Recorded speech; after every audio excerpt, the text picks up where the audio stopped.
I am the Tofu Golem. Please enjoy the video. You start by verifying your device and network. This matters because settings differ across platforms.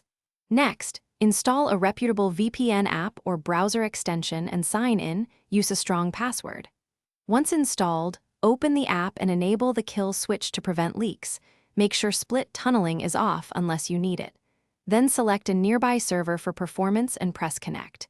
You'll see a protected status. This first connection establishes the secure tunnel that lets you access blocked or region-restricted sites. Once connected, fine-tune settings to ensure access.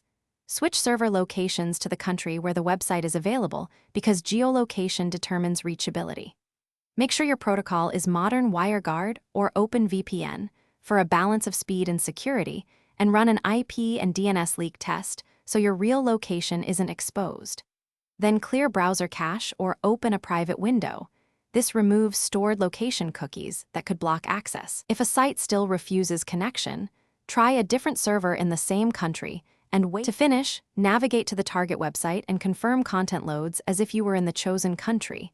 Download or log in as needed.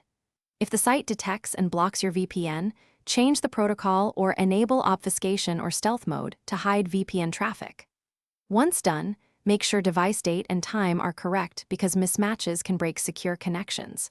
If problems persist, restart and reconnect the VPN, try another device, and contact support with logs and error details so they can diagnose and resolve blocking or leaks efficiently. Thanks for watching. Consider subscribing if we helped you today.